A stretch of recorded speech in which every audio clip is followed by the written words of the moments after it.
The public India के दर्शकों का बहुत बहुत स्वागत है। आज हम एक बहुत ही इम्पॉर्टेंट विषय पर बात करने जा रहे हैं जो किसानों से जुड़ी हुई है, एग्रीकल्चर सेक्टर से जुड़ी हुई है। लगातार खबरों में आ रहा है कि यूएस प्रेसिडेंट डोनाल्ड ट्रंप साहब लगातार टैरिफ पे टैरिफ लगाए जा रहे हैं और अब 25% से ये टैरिफ 50% पर पहुंच गया है। इसमें एग्रीकल्चर और किसानों का जो पूरा सेक्टर होता है, किसानों से जुड़ी हुई जो चीजें हैं, उस पर बहुत बुरा असर होने वाला है। इस तरह की रिपोर्ट्स आ रही हैं।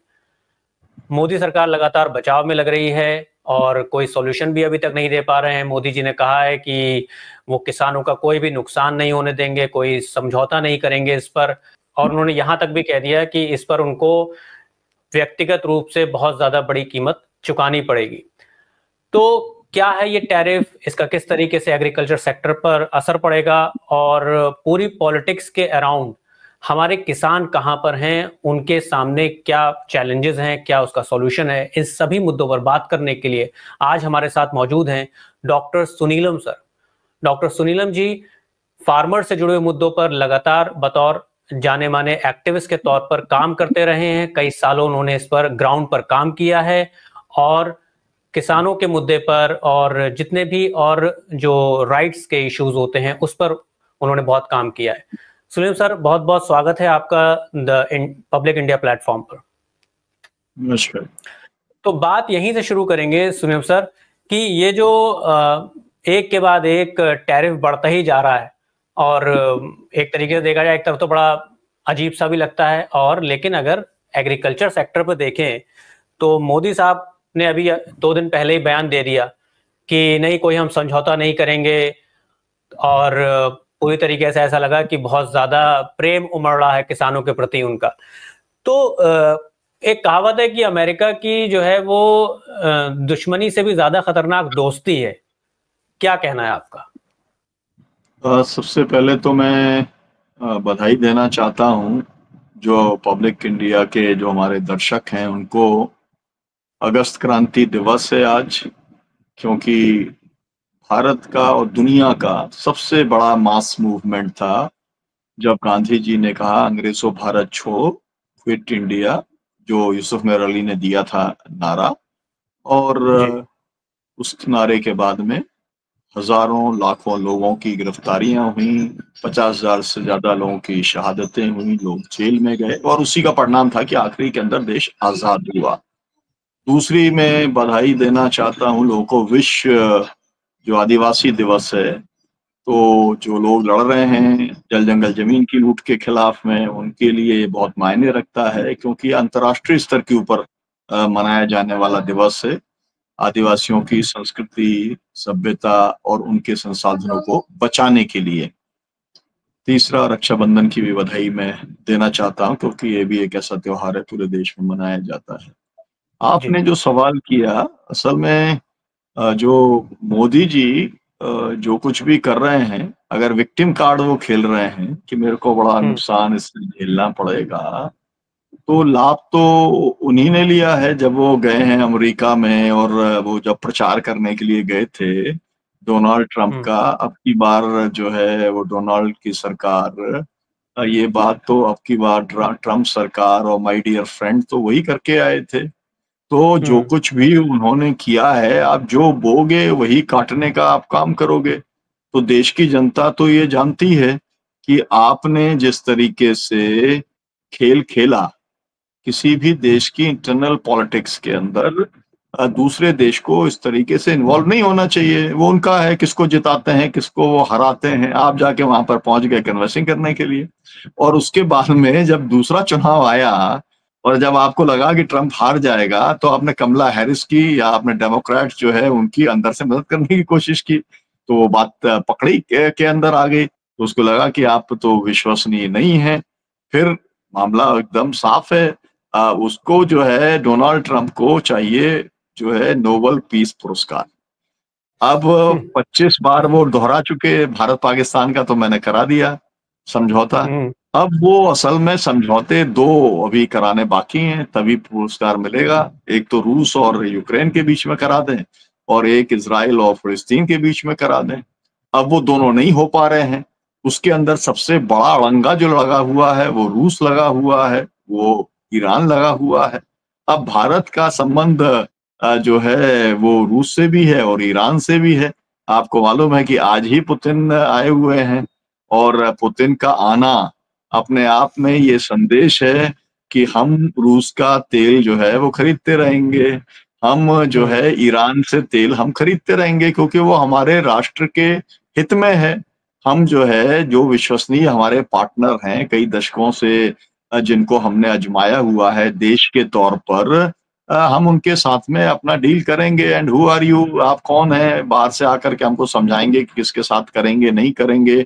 आपको जो लग रहा है आप कर रहे हैं। अब मैं आता हूं 50% टैरिफ की जो उन्होंने घोषणा की है। असल में ये पागलपन है, इसके पीछे कोई लॉजिक नहीं है। अगर कोई लॉजिक होती तो फिर पहले 25%, फिर 50% आप करते, और जिस तरीके की धमकियां देने का काम करते हैं, तो भारत 146 करोड़ की आबादी का देश है। भारत वो देश रहा कि जो नॉन अलाइंड पॉलिसी को जब चलाता था तो उसके साथ 120 देश खड़े होते थे। अब मोदी जी ने उसकी ऐसी दुर्गति कर दी कि जब भारत पाकिस्तान का मामला आया तो पाकिस्तान के साथ फिर भी कुछ लोग खड़े हो गए देश, और भारत के साथ एक भी खड़ा नहीं हुआ। तो इन्होंने जैसे कहते हैं पूरी देश की मट्टी पलीत कर दी, देश का नाम पूरी तरीके से इन्होंने डुबो दिया। तो अब उस स्थिति का फायदा डोनाल्ड ट्रंप उठाने का काम कर रहा है। उसको दिख रहा है कि भारत के साथ में कोई नहीं है, जो है मैं जो चाहे यहाँ पर कर सकता हूँ। लेकिन जो है, अब मैं ये कहना चाहता हूँ, अमेरिकी राष्ट्रपति से कहना चाहता हूँ कि आपका मुकाबला भारत के किसानों से है। और ये बात एकदम साफ इसलिए है कि आज जो है अंग्रेजों भारत छोड़ो दिवस है, उसी तर्ज के ऊपर संयुक्त किसान मोर्चे ने बहुराष्ट्रीय कंपनी भारत छोड़ो, agriculture, corporate out of agriculture, इस नारे के साथ में 13 अगस्त को पूरे देश के अंदर डोनाल्ड ट्रंप के पुतले जलाने का ऐलान किया है। ये पुतले गांव-गांव के अंदर जलाने का काम किया जाएगा। मैं आपको बताना चाहता हूँ, दर्शकों की जानकारी के लिए बताना चाहता हूँ, ये हम लड़ाई आज से नहीं लड़ रहे हैं। जब कैट होता था, जब WTO बना, हम लोगों ने इस लड़ाई को बहुत लड़ने का काम किया कि डंकल अंकल आएगा और वो पूरी खेती किसानी को बिगाड़ के चला जाएगा। उस लड़ाई के अंदर एक जमाने में जो VP सिंह थे, उस समय के प्रधानमंत्री हैं, वो भी हुआ करते थे। पूरी लेफ्ट की पार्टीज होती थी, समाजवादी पार्टी उसके अंदर हुआ करती थी। SV शुक्ला जो थे एक फाइनेंस सेक्रेटरी थे, और एक केला साहब हुआ करते थे जो पेटेंट के एक्सपर्ट थे। बहुत सारे लोगों ने मिल करके इस लड़ाई को उस समय लड़ा। और मुझे याद है, मैं किसान संघर्ष समिति का अध्यक्ष हूँ, मैं वहां पर गया था जो है हांगकांग के अंदर, जब कमलनाथ उस समय मंत्री थे, कॉमर्स मिनिस्टर थे, और वो एग्रीमेंट करने गए थे, एग्रीमेंट ऑन एग्रीकल्चर करने गए थे WTO के तहत। और हमने ये नारा दिया था कि आप इस एग्रीमेंट से बाहर रहिए।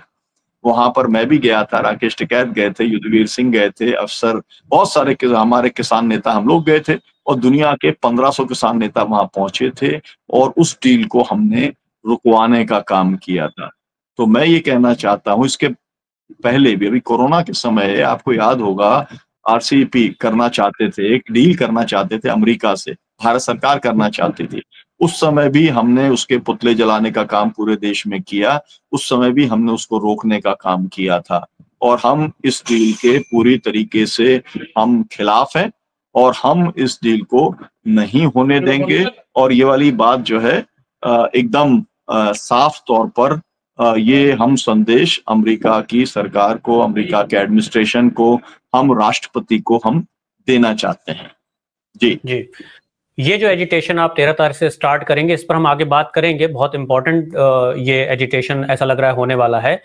लेकिन जो अभी आपने बात उठाई कि भारत अलग थलग पड़ा, इसका फायदा कहीं ना कहीं ट्रंप ने उठाया अपनी इकोनॉमी और मेक अमेरिका ग्रेट अगेन और वो सब चीजों को देखते हुए। तो ऐसे में जैसे कभी ईस्ट इंडिया कंपनी इंडिया में आई थी और ब्रिटिश कॉलोनियलिज्म वाला जो पूरा कॉन्सेप्ट था, ऐसा लग रहा है जैसे कि डिक्टेट किया जा रहा है कि रशिया से ऑयल खरीदोगे तो हम कहेंगे तभी खरीदोगे। और एक बहुत अहम बात, उधर गाजा इजराइल वाला पूरा मसला चलता रहा और तमाम डिमांड्स होती रही कि सीज फायर और सब चीज़ों को के रिगार्डिंग, लेकिन कुछ नहीं हुआ। और अभी ट्रंप का बीच में इसमें ये बयान आया था कि जो आप तेल खरीदेंगे रशिया से, यानी इंडिया के लिए, तो उससे यूक्रेन को कहीं की जो वॉर है वो नहीं रुक रही है, उससे उससे फायदा हो रहा है। तो ये एक तरह का डबल स्टैंडर्ड और डिक्टेट करना, एक तरह की डिक्टेटरशिप कि किससे ट्रेड करना है नहीं करना है। तो ये जो हमारी ट्रेड की फ्रीडम है और इंडिया की जो रिस्पेक्ट है, उसको लेकर आपका क्या सोचना है? देखिए, भारत एक संप्रभु राष्ट्र है। हम जो है अपनी संप्रभुता के ऊपर कोई भी समझौता नहीं कर सकते। भारत को कोई भी दुनिया का देश डिक्टेट नहीं कर सकता। आज तक किसी ने डिक्टेट नहीं किया है, आगे भी नहीं कर सकता। ये हमारे राष्ट्रीय सम्मान का सवाल है, राष्ट्रीय अस्मिता का सवाल है, राष्ट्र आर्थिक हितों के साथ में जुड़ा हुआ हमारा सवाल है। तो जो है डोनाल्ड ट्रंप बहुत गलत फहमी के अंदर हैं कि उन्हें लगता है कि वो छोटे मोटे देशों के साथ में जो कुछ कर सकते हैं वो यहाँ के लिए भी कर लेंगे। हालांकि हिम्मत नहीं पड़ती, चीन के साथ में उनकी कुछ भी करने की हिम्मत नहीं पड़ती, रूस के साथ बिल्कुल। में कुछ भी करने की हिम्मत नहीं पड़ती, यूरोपियन यूनियन के साथ में कुछ भी करने की हिम्मत नहीं पड़ती। बोलते रहते हैं, बोलते रहे। तो जैसे कुछ लोग हैं जो बड़बड़ाने का काम करते हैं, उनकी बड़बड़ाहट को कोई सीरियसली नहीं लेता है। तो इसी तरीके से इनका है। मैं तो ये कहूंगा कि भारत सरकार को ऐलान करना चाहिए कि हम कोई भी अमेरिकी प्रोडक्ट जो है हम नहीं खरीदेंगे। इससे कई फायदे होंगे। इससे सबसे बड़ा फायदा ये होगा, गांधी जी ने कहा था कि आप गांव को आत्मनिर्भर बनाओ, स्वावलंबी बनाओ। हम अगर इंडिया फर्स्ट की बात करेंगे, मोदी जी केवल भाषण में करते हैं, केवल उसके विज्ञापन छपवाते हैं। अगर इंडिया फर्स्ट हो जाएगा तो हमारे यहाँ पे जो कंपनियां हैं, हमारे यहाँ पर जो एमएससी एमईज हैं, जो छोटे छोटे उद्योग हैं, जो विशेष तौर पर जो ग्रामीण उद्योग हैं, कृषि उद्योग हैं, वो पनपेंगे, उनको ताकत मिलेगी। और वो नहीं, ताकत मिलने का मतलब है कि रोजगार पैदा होगा। आज देश का जो सबसे बड़ा सवाल है युवाओं के लिए, वो बेरोजगारी का सवाल है। उसका हल अगर कहीं पर है तो वो ग्रामीण अर्थव्यवस्था को सुदृढ़ करने और उसका जो है एक तरीके से आप उसे स्ट्रेंथन करें, और आप एग्रो इकोनॉमी जो है उसके लिए आप जिसे कहते हैं सरप्लस आप जनरेट करने के लिए आप मदद करने का काम किसानों को करें। तो जो देख, और वैसे भी हम देख रहे हैं कि जो है सरकार आज भी जो है कह रही है कि 17% तो जीडीपी के अंदर जो है वो किसान जो है वो योगदान कर ही रहे हैं। और आप कितना पैसा दे रहे हैं? भारत सरकार 3% बिल्कुल। भी जो है किसानों को वो बजट देने को तैयार नहीं है। तो मेरा कहना का मतलब ये है कि इस व्यापार के अंदर भारत के किसानों का पूरी तरीके से स्टेक्स है। लेकिन शायद लोगों को इस बात की पूरी जानकारी नहीं है कि अभी एक समझौता ब्रिटेन के साथ में एफटीए कर लिया है भारत सरकार ने। उसके तहत तमाम सारे प्रोडक्ट्स आने वाले हैं, उससे हमारी कृषि को नुकसान होने वाला है। मैं दर्शकों को याद दिला दूं कि इसके पहले एशियन कंट्रीज के साथ में किया था, और वहां से रबर और कॉफी जो आना शुरू हुई, उसकी सबसे ज्यादा मार केरल के किसानों के ऊपर पड़ी थी। तो हम इस तरीके का कोई भी इंपोर्ट हम नहीं होने देना चाहते। मुझे याद है कि वीपी सिंह ने कॉल दिया था कि अमेरिका से जब गेहूं आएगा शिपमेंट तो हम उसको नहीं उतरने देंगे। आपको याद होगा तब 3 दिन का उन्होंने जी। भूख हड़ताल की थी, उसके बाद में उनकी किडनी ही खराब हो गई। लेकिन वो लड़ाई जो है हम लोग भारत के किसान संगठन, मुझे याद है कि उस समय टिकैत, जिनको महेंद्र सिंह टिकैत जो हैं, वो उस लड़ाई की उन्होंने भी अगुवाई करने का काम किया था। और इसके पहले अगर मैं नंजू स्वामी की बात करूं, जिन लोगों ने अभी आपने मालूम है कि हल्ली के अंदर जो है 13 गांव के किसानों का लैंड एक्विजिशन जिन्होंने रुकवाया है, जो कर्नाटक का रैयत संघ है, उसी के नेता थे नंजू स्वामी। और उन्होंने जो है पूरी के पूरी ये जो लेग लोग आए थे, जो ट्रायल्स करने के लिए आए थे जेनेटिकली मॉडिफाइड प्रोडक्ट्स की, उसके खिलाफ में, कारगिल के खिलाफ में, मॉन्सेंटो के खिलाफ में बहुत एग्रेसिव मूवमेंट चलाने का काम किया था। तो किसान आंदोलन का एक ट्रेडिशन है। और मैं ये भी लोगों को याद दिलाना चाहता हूँ, लोगों ने जो पूरी दुनिया ने जो देखा 380 दिन का जो किसानों का आंदोलन देखा, उसके पहले 3 महीने 500 जो कॉरपोरेट के जो थे, मतलब चाहे उनके वो ये रहे हों, मतलब क्या उसको कहते हैं, अडानी ने जो साइलोस लगाए थे वो रहे हों, चाहे अडानी के कंपनी या अंबानी के जो है आउटलेट्स रहे हों, सब जगह पे पंजाब के किसानों ने 500 जगह पे धरना दिया था। और आपको मालूम होगा अंबानी के यहाँ पर बंबई के अंदर भी हम लोगों ने प्रदर्शन करने का काम किया था। तो हमारा एक जो संघर्ष है वो कॉरपोरेट की लूट के खिलाफ है, और अमेरिका की जो कॉरपोरेट कंपनियां हैं वो सबसे ज्यादा पूरी दुनिया के अंदर उनका एक लूट का तंत्र काम करता है। हम उसको रोकना चाहते हैं, और उसे रोकने के लिए हम संघर्ष अपना जारी रखेंगे। जी जी। मैं ये जो आपने आपने एफटीए की बात करी, जो एग्रीमेंट हुआ है, बहुत कम लोगों को इसके बारे में पता होगा।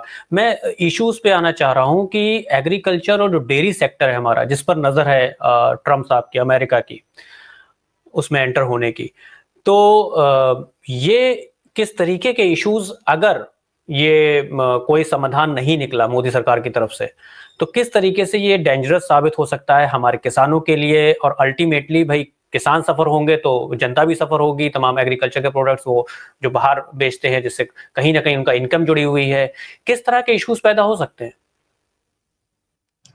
देखिए, मूल तौर पर बात यह है कि अमेरिका की कंपनियों ने या वहां के किसानों ने, किसान वहां पर अभी 2.5% है ना, या यूरोप के अंदर सबसे ज्यादा जो है फ्रांस में 4% है केवल। लेकिन उनका वहां पर किसानों को पैदा ना करने के लिए जो है सब्सिडी दी जाती है कि भाई आप पैदा मत अच्छा। करो, इसके बाद भी किसान पैदा करता है। अब जब किसान पैदा कर लेता है तो उसे कहाँ फेंका जाए, तो उसको डंपिंग ग्राउंड्स जो बनाए जाते हैं या समुद्र के अंदर जो करते हैं, उसके लिए भी उन्हें पैसा देना पड़ता है, सरकार को, कंपनियों को पैसा देना पड़ता है जो उसको डिस्ट्रॉय करती है। तो वो ओवर प्रोडक्शन से परेशान है। अब उन्होंने जेनेटिकली मॉडिफाइड जो है वो प्रोडक्शन, उन्होंने फूड प्रोडक्शन किया है। अब वो जहरीला प्रोडक्शन है, वो डीएनए के ऊपर असर डालता है, वो पर्यावरण पर असर डालता है, वो स्वास्थ्य के ऊपर असर डालता है। इसलिए पूरी दुनिया के अंदर आपको ये मालूम है कि जो मतलब ऐसे नॉन जो बीटी प्रोडक्ट्स होते हैं वो 1.5 गुना ज्यादा महंगे बिकते हैं, लेकिन स्टोर्स के अंदर सबसे ज्यादा बिक्री उसी की होती है जिसको हम लोग ऑर्गेनिक कहते हैं, हमारे यहाँ पर उसे जैविक के तौर पर कहते हैं। तो कुल मिलाकर के वो अपना जहरीला खाना हमको देना चाहते हैं, और इसे कहते हैं मांसाहारी दूध। मतलब जिस तरीके के प्रोडक्ट्स वहां की गायों को खिलाए जाते हैं उसके जो एक असर आता है उसके ऊपर, क्योंकि उसके ऊपर बहुत ज्यादा स्टडीज हुई हैं, भारत सरकार ने जी जी। उसका क्लैरिफिकेशन भी भेजा है कि हमने ये काम हम नहीं करेंगे, हम उस तरीके का दूध यहाँ पर बुलाने का काम नहीं करेंगे। लेकिन मैं अपनी कॉन्स्टिट्यूंसी शुरू करता हूँ, मैं मुल्ताई से आता हूँ। मुल्ताई किसान आंदोलन हुआ था, यहाँ 24 किसान शहीद हुए थे, 150 को गोली लगी। उसके बाद में जो है मुझको 52 साल की वहां पर सजा हुई, मैं बेल के ऊपर हूँ अभी। अब वो जो मुल्ताई है वहां पर किसान का जो रीढ़ है वो गाय भैंस पालने का है, वो केवल पशुपालन। पशुपालन है। कोई कुछ नहीं, ज्यादा नहीं है, 2-4 से ज्यादा किसी के पास नहीं है। लेकिन वो 2-4 से ही उसके पास में पैसा आता है। घर हालांकि चलता पैसा है। बहुत कम मिलता है, मतलब घर जो चलता है, आप सोचिए कि पानी जो है 20 रुपए की एक बोतल मिलती है, उनको 20 रुपए जो है वही 20-30 रुपए से जो है ज्यादा उनको प्रति लीटर का दूध का नहीं मिलता। लेकिन अगर 5 लीटर भी हो गया तो कम से कम घर का हाथ खर्चा कुछ आ जाता है, उसी से ही उनका पूरी तरीके से काम चलता है। जब डेयरी सेक्टर जब खुल जाएगा तो उसके अंदर जो दूध आएगा वो इतना सस्ता दूध होगा, नंबर एक, और वो उसमें प्रिजर्वेटिव्स रहेंगे। तो हमारा दूध ये है कि अगर इस्तेमाल हमने दिया और अगर शाम तक इस्तेमाल नहीं रहा और रखा रह गया, उबला नहीं, तो फट जाता है। लेकिन उनका दूध जो आएगा वो 3-3 महीने तक फटने वाला नहीं है, क्योंकि उसमें प्रिजर्वेटिव्स होंगे। कुल मिला के वो जहरीला होगा। लेकिन लोग वो खरीदना पसंद करेंगे, मिडिल क्लास जैसे सब लोग पैकेट का दूध खरीदना पसंद करते हैं शहरों के अंदर। कुल मिलाकर के अकेला डेयरी प्रोडक्शन से जो किसानों को नुकसान होगा, उसमें जो आज पशुपालक जो हैं जिनकी संख्या 35% से ज्यादा है, जो पशु ओवरऑल पशुपालन होता है उसके अंदर, तो उनकी पूरी की पूरी रीढ़ टूट जाएगी। वो पूरा का पूरा डेयरी उद्योग समाप्त हो जाएगा, जिससे कि किसानों की हालत तो खत्म होगी ही होगी। अभी तक 7.5 लाख किसान आत्महत्या कर चुके, बहुत बड़े पैमाने पर आत्महत्याएं बढ़ेंगी, क्योंकि कृषि घाटे का सौदा है। इसीलिए ही किसान जो है वो जहर पीता है, और कर्जे में जब डूब जाता है तो अपने सम्मान के लिए, बचने के लिए वो कुछ काम करता है। तो ये एक उसका सीधा असर पड़ेगा। दूसरी बात ये है, एक जो है पूरी दुनिया में एक पॉलिसी आई है ना, कांग्रेस के जमाने से भी आई थी वो, कि आप एक्सपोर्ट के लिए पैदा करो। सभी किसानों से कहा जाता था कि आप एक्सपोर्ट के लिए पैदा करो, तो एक्सपोर्ट के लिए अब पैदा करो। अमेरिका भी यही कहता है, यूरोप भी यही कहता है कि गेहूं चावल आपको चाहिए तो 1 और 2 रुपए किलो पे हम आपको दे देंगे, आप हमारे लिए पैदा करो। अब सवाल ये है कि हम खाद्य सुरक्षा के लिए हम दुनिया की किसी शक्ति, किसी देश के ऊपर हम निर्भर नहीं हो सकते हैं। अगर निर्भर हो जाएंगे तो फिर आपको मालूम है PLAT वाला समय जो है हमारे पास में फिर आ जाएगा, जब हम अमेरिका के गेहूं की, लाल गेहूं के ऊपर हम आश्रित हुआ करते थे। देश के किसानों ने हमें आत्मनिर्भर बनाने का काम किया था। तो ये बहुत ही गंभीर खतरे हैं और इन खतरों से आगाह करने का काम देश के किसान संगठन कर रहे हैं, संयुक्त किसान मोर्चे के बैनर तले कर रहे हैं। और भी किसान संगठन हैं जो इसके अंदर नहीं है, वो भी अपने स्तर के ऊपर कर रहे हैं। लेकिन हम इस तरीके से डंपिंग नहीं होने देना चाहते। डंपिंग होगी वो पूरे के पूरे जिसे कहा जाए जेनेटिकली मॉडिफाइड फूड प्रोडक्ट्स आएंगे, उसके बीज आएंगे, उससे भारत के ऊपर बहुत ही विपरीत असर पड़ेगा, पर्यावरण पे असर पड़ेगा, स्वास्थ्य पे असर पड़ेगा और हमारे के खरीद के ऊपर असर पड़ेगा, हमारी अर्थव्यवस्था के ऊपर असर पड़ेगा। इसलिए हम इसका विरोध करने का काम कर रहे हैं। ये आपने बहुत ही इम्पोर्टेंट इश्यूज हाईलाइट किए कि सिर्फ हम लोग अगर किसानों के नज़रिए से देख रहे थे, लेकिन बात सिर्फ किसानों तक सीमित नहीं है। पशुपालन से जुड़े हुए जो सारे हमारे जो डेयरी फार्मर्स हैं, उनका लेवलीहुड, उनकी जो जीविका है, उसके साथ साथ लोगों को ये जानना बहुत ज़रूरी है, जो भी आपने पॉइंट बताया कि हेल्थ वाले जो इशू उठ जाएगा, क्योंकि अल्टीमेटली वही चीज़ें जाएंगी, हेल्थ वाला इशू, क्योंकि सस्ता लोग खरीदना शुरू करेंगे तो कहीं ना कहीं इससे एक हेल्थ की इमरजेंसी और हेल्थ से जुड़े हुए इश्यूज भी आएंगे।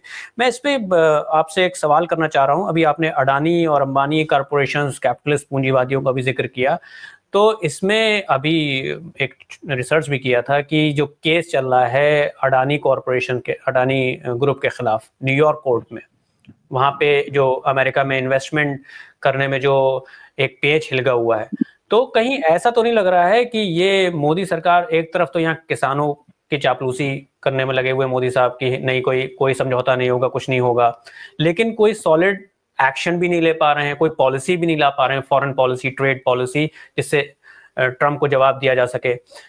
तो यहाँ पर कहीं ऐसा तो नहीं है कि वो अपने नेशनल फ्रेंड और इंटरनेशनल फ्रेंड के बीच में एक कशमकश की उनकी स्थिति है और सरकार फेल होती हुई दिखाई दे रही है? नहीं, कशमकश की स्थिति बिल्कुल नहीं है। मोदी जी गौतम अडानी के साथ में खड़े हुए हैं। मामला पूरा का पूरा फंस गया है। इसलिए फंस गया है कि ये जो पोर्ट है, अडानी पोर्ट जो है, वहां पर हजारों करोड़ रुपए के ड्रग्स पकड़े गए हैं, जिसके बारे में लोग ये कहते हैं कि वो ड्रग्स जो पकड़े गए हैं वो 1% भी नहीं है। जिस तरीके का वहां से पूरी दुनिया या पूरे देश के लिए ड्रग्स का सप्लाई वहां पर चल रहा है, वो सबसे बड़ा एक तरीके से ड्रग का डिस्ट्रीब्यूशन सेंटर बना हुआ है, जो गुजरात के अंदर है, मुंद्रा पोर्ट। उसी के अंदर तो ये सब पकड़ा जा रहा है। कई हजार करोड़ के कंसाइनमेंट वहां पर पकड़े गए। तो ये जो लोग होते हैं सिक्योरिटी वाले लोग, ये करते हैं कि इन्होंने जो है 100 करोड़ का माल वहां से डिस्ट्रीब्यूट किया तो 1 करोड़ का पकड़ा दिया, क्योंकि अगर नहीं पकड़ा जाएगा, कल दूसरी जगह पकड़ा जाएगा तो सवाल आएगा कहाँ से आया। तो ये जो पूरा का पूरा सेंटर बना हुआ है, अब इसके अंदर फंसने की नौबत आ रही है। क्यों फंसने की नौबत आ रही है? ट्रम्प ने ये कहा है कि भाई रूस का जो तेल जो या LPG जो खरीदने के ऊपर रोक लगी हुई थी, वो आपका इन्हीं पोर्ट के माध्यम से आया था।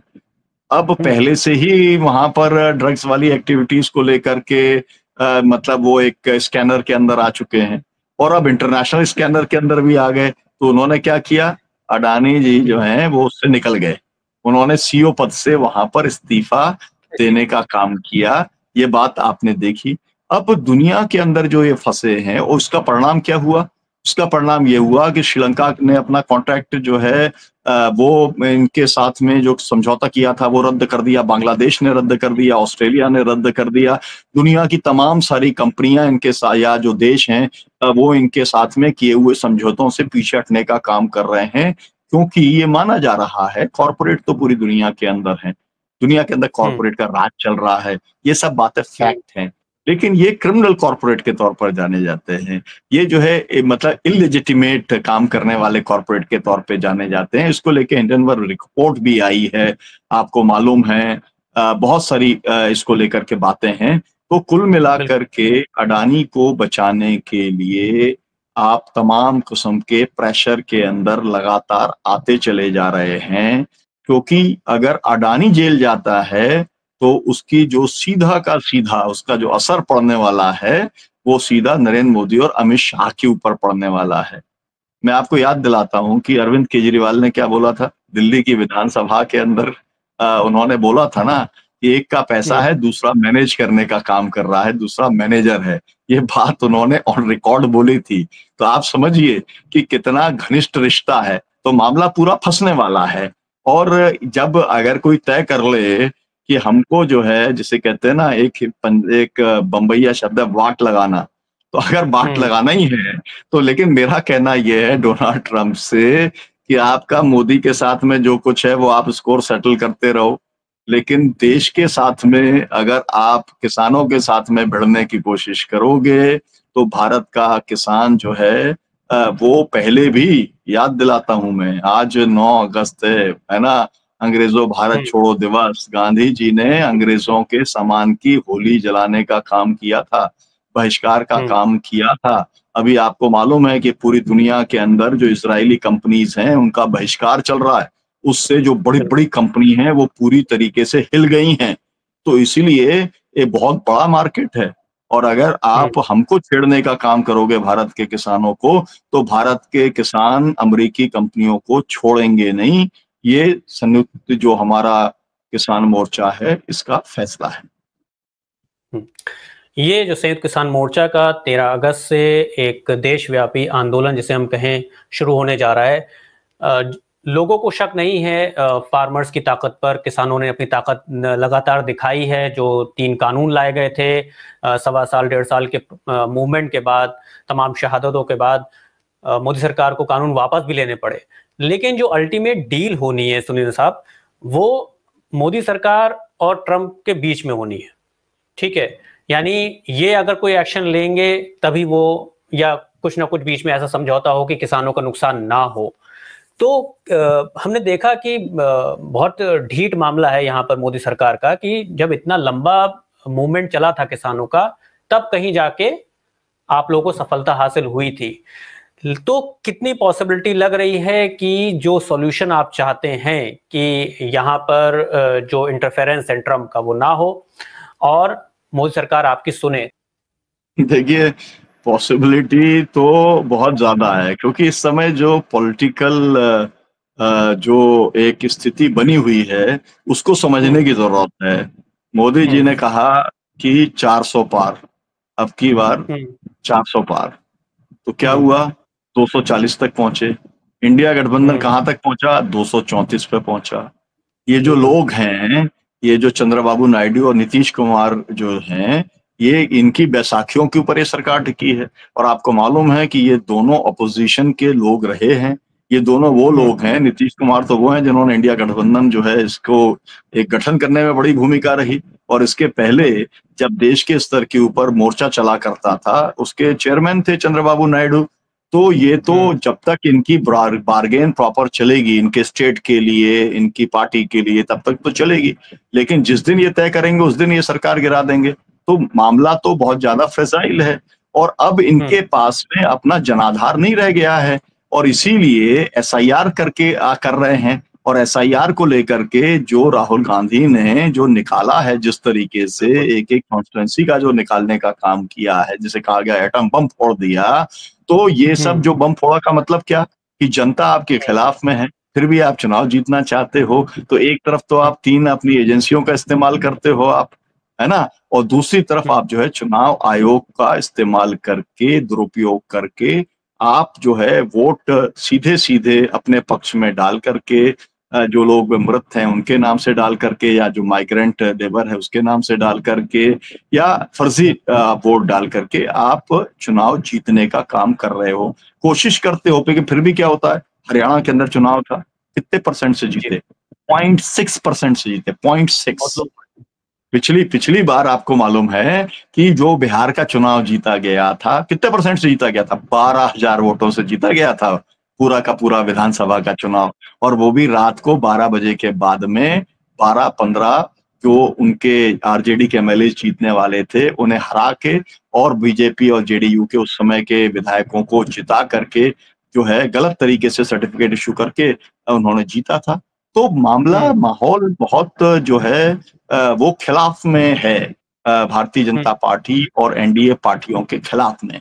इसीलिए इस वातावरण के अंदर जो है नरेंद्र मोदी को काम करना है, इसीलिए वो विक्टिम कार्ड खेल रहे हैं, इसीलिए वो किसानों के हितैषी बनने की बात कर रहे हैं। अगर वो किसानों के हितैषी होते, नंबर एक 300 दिन 380 दिन आंदोलन चलाने की नौबत नहीं आनी थी, हमारे 750 किसान शहीद नहीं होने थे।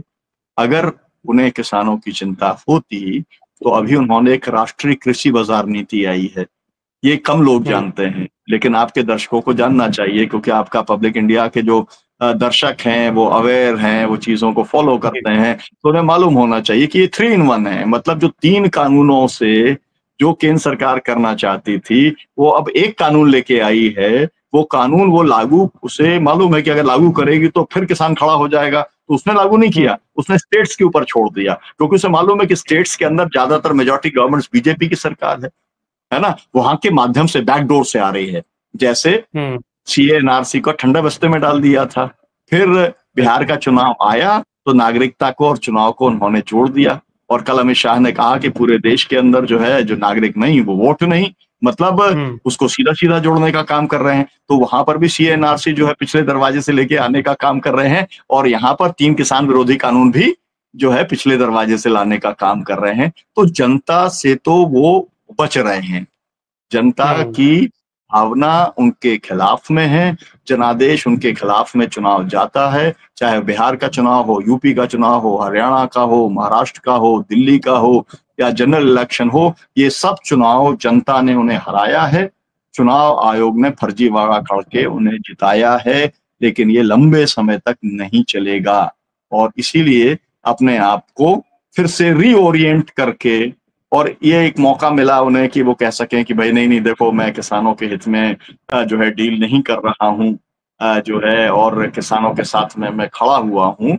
अगर किसानों के साथ खड़े होते तो सतपाल मलिक, जिन्होंने किसानों के पक्ष में एक बयान दे दिया था, और क्या कर डाला, क्या कर डाला भाई, है ना, एक बयान दिया था, तो आपने जो आदमी 5 राज्यों का रहा जो है राज्यपाल रहा है ना, उसको आपने एक कमरे में खत्म हो गया वो आदमी। मैं गया कई बार मिला, मैं एक कमरे के मकान में रहते थे वो, है ना, उनके पास में आर्थिक हैसियत नहीं थी कि वो बड़ा जगह पर रह सके। दिल्ली के, साउथ दिल्ली के जो है आरके पुरम के एक कमरे में रहे, उनको सिक्योरिटी भी एक सिपाही दिया हुआ था उन्हें सिक्योरिटी का, और जब उनकी अंतिम विदाई हुई तो भी उनको जो सम्मान देना चाहिए था जिसके वो पात्र थे वो भी नहीं दिया। तो यही है किसानों के पक्ष की बात, एकदम साफ है, ये किसान विरोधी व्यक्ति है, किसान विरोधी पार्टी है। और इसीलिए हम लोग बिहार के चुनाव के अंदर भी हम लोगों ने एकदम स्पष्ट किया हुआ है, भाजपा का पर्दाफाश करो, विरोध करो, दंडित करो, सबक सिखाओ। ये हमारी एकदम स्पेसिफिक तौर पर संयुक्त किसान मोर्चे की और हमारी किसान संगठनों की लाइन है। मैं खुद जिस संगठन का अध्यक्ष हूँ, किसान संघर्ष समिति, उसकी लाइन है। बहुत अहम बातें आपने हमारे साथ शेयर करी, और तमाम जो बातें सामने आई वो सभी दर्शकों के लिए, देशवासियों के लिए जानना बहुत ज़रूरी है। और इस वक्त ऐसा लग रहा है, चूंकि जो जिस एटम बम की आपने बात करी, पिछले 3-4 दिन से जो माहौल बना हुआ है पूरे देश में, पूरी तरीके से ये एक्सपोज हो चुका है कि वोट चोरी हो रही है और इलेक्शन कमीशन के पास कोई जवाब नहीं है, कठपुतली के तौर पर। और अभी तो हो सकता है कि बहुत बड़े बड़े और चीज़ें उजागर हों, कौन कौन सा इलेक्शन इस तरीके से जीता गया, क्योंकि जो असल मुद्दे थे जनता से जुड़े हुए, किसानों से जुड़े हुए, उन सब पे लगातार मोदी सरकार फेल होती हुई चली आ रही है, क्योंकि अडानी अंबानी जो भी उनके अपने पूंजीवादी जो मित्र हैं उनको कहीं ना कहीं तो बचाना ही है, और उसी से बीजेपी भी बची रहेगी। लेकिन इस बार ऐसा लगता है, जो बातें आप बता रहे हैं, और 13 अगस्त से जो ये एजिटेशन, किसानों का जो ये आंदोलन शुरू होने की बात हो रही है, तो ना सिर्फ ट्रंप को एक बहुत बड़ा सबक मिलने वाला है, मोदी सरकार को भी एक बहुत बड़ा सबक ऐसा लगता है कि किसान दे पाएंगे, जो अगर ये पूरा देशव्यापी आंदोलन जुड़े, और इसका जोड़ जो है वो उस चुनाव प्रक्रिया से हो जैसा कि लोग चाहते हैं, जो संविधान कहता है, जिसके लिए इलेक्शन कमीशन संविधान के तौर पर बाध्य है। सुनील जी, बहुत बहुत शुक्रिया अपना वक्त देने के लिए, हमसे बात करने के लिए। जी अब्बास साहब, बहुत बहुत शुक्रिया आपका, पब्लिक इंडिया का बहुत शुक्रिया, किसानों के पक्ष को दर्शकों के सामने रखने के लिए। शुक्रिया, धन्यवाद। Thank you.